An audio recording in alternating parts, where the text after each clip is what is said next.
Brooksaw Antiques here today. We have this 1935 Corona Standard vintage portable typewriter. I'm going to show you how to use the functions and make sure they all work. Margins are located behind the carriage, and you just push the button like that and you can move them. And I'm just going to set these in between the two paper fingers so that way when I'm typing I don't get stuck on them. The paper fingers are also adjustable, so we're going to test them. Usually I like to set those on the edges of the page so I have as much clearance as possible when I'm typing. So that's pretty good.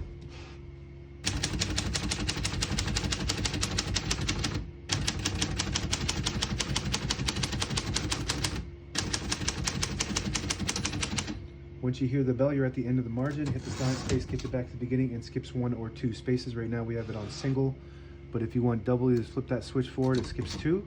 We're going to keep that on single for now and finish typing.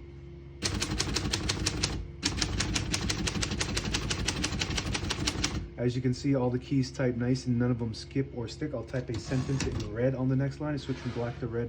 There's a switch on the right side here. You flip that all the way up to print the bottom portion of the ribbon.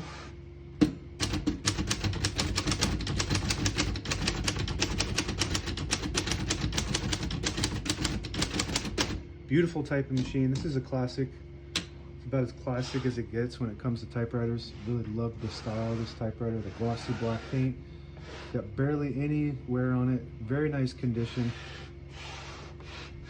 Pull the page out easy. There's a switch on the right side here. You flip it forward and it unlocks the rollers underneath the platen, allowing you to pull the page out easy or load thicker paper like carbon copy or cardstock.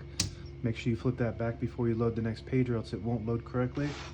Shift on each side, shift lock on the left. To clear that, just hit the shift button again. Backspace on the top right. Looks good.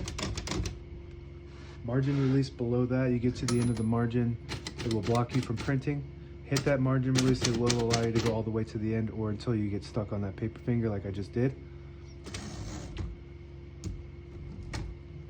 Color is back down. We're going to open the hood and all that brand new ribbon is loaded on the left, so it's pulling to the right. And if you want to switch that direction, you flip the switch up here on the left side and it will pull counterclockwise to the left. We're going to push that down so it continues to pull to the right. Touch control on the inside here. The higher up you go, the more tension there is when you hit the keys. They do respond faster, but you got to hit them harder for them to print. The lower you go, the less tension there is. So move the carriage a little bit to get it to go. You don't have to hit the keys as hard, but they don't respond as fast. This has a really fast response just in general, so having it on low, you can still type very fast on this thing. Carriage release on the right side here, extremely smooth, very nice condition typewriter all the way around. This is the locking mechanism, so you push it down and hold the carriage release at the same time and it'll lock it in the middle, so when you have it in the case, it will not cause damage to your knobs or your escapement. This is the case that it comes with. Classic typewriter case. To unlock the carriage, you just move it to the right. And this is the left carriage release, very smooth.